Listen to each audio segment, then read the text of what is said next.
Good morning, everyone. How you doing today? Michael Zuber, one rental at a time. And this is your daily financial news. And yes, we do report the financial news on Saturday. And just because I'm here, we do it on Sunday as well. This channel, one rental at a time, is for you. We do a daily financial show. Then we have 7, 8, 9 multimillionaires that talk to us every week. When you subscribe to this channel, you will likely get 5 videos a day, all original content, all tackling issues that are interesting to you. And then on Saturdays, we do a live stream at 8 a.m. So 28 minutes from now, I will come back to you here from my computer. We will do an hour live stream answering any and all questions. Saturdays are the only day I don't talk to a multimillionaire.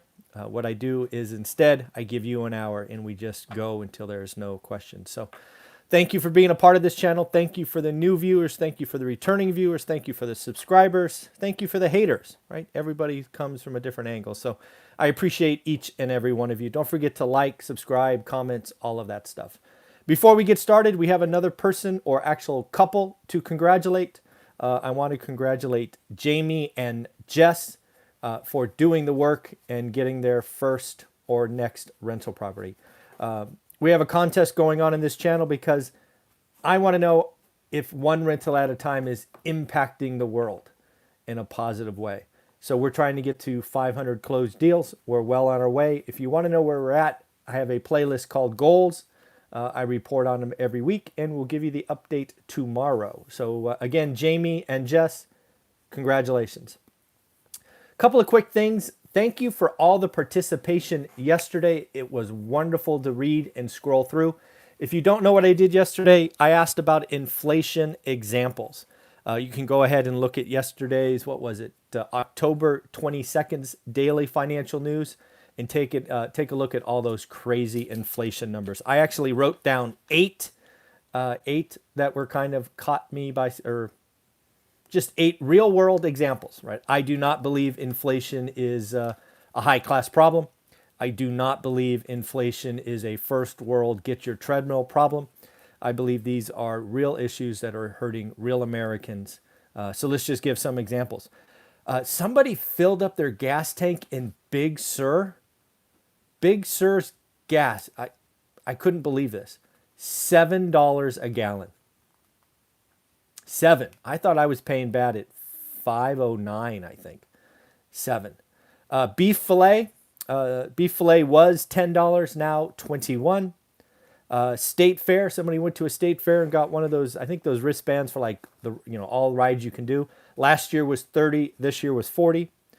Somebody went and priced a car hauler. It was $2,700, now $3,800. Somebody went and got some chicken wings. They used to pay $9 for 10 pieces. Now they pay $13 for 8 pieces. So not only do we have inflation, but we also have shrinkflation. This is a dangerous combination. Bacon. A couple of people talked about bacon. The one I wrote down, it went from $4 to $9. Pizza. Pizza's gone up 15%. And the last one I wrote down, salmon used to be $5 a pound. Now it is 8. These are not first world or high class or whatever they want to spin on national TV. These are real world examples. This is why it's why I do what I do. Again, I still think we've been given a gift of 30-year cheap money. You can either get hurt by inflation or you can use it. It's not like taxes where you have loopholes and income levels and you can do this and that, and 61% or 62% of people paid zero federal income tax last year. Thus, 38% were hit. This hits everyone. Gas, food. There is a thing in economics called switching. Basically, if beef's too high, you go to chicken, things of that nature. But at some point, everything is going up. So, yeah, pretty painful stuff. If you want to give me some more examples, please do. This is, at some point, you just got to scream, right? So if you want to put it in all caps below, use the examples. But yeah, it is definitely out there. Next up, we got China. Man, what is China doing?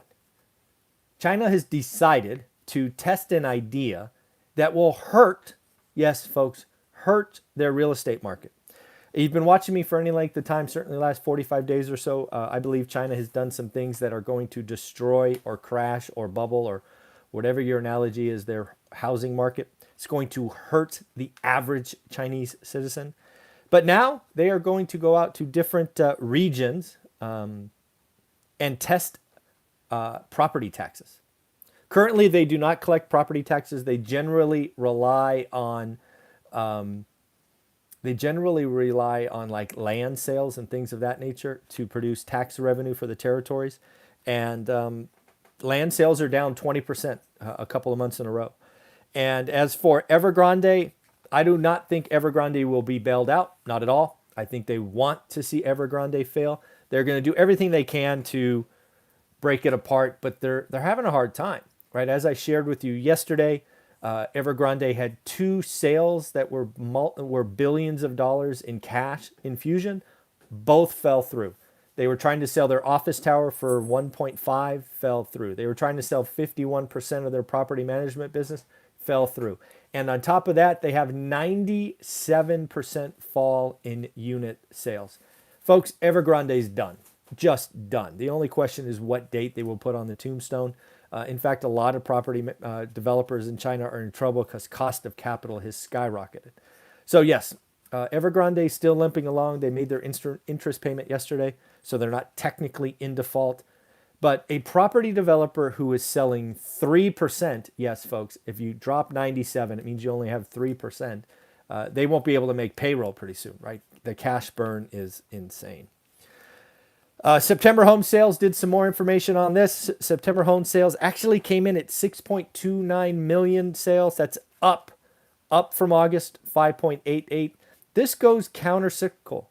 September, generally speaking, is a slower month. However, we did see some interest rate retreat and more home sales, and this really hurt inventory. Inventory actually went down in September, which is pretty crazy.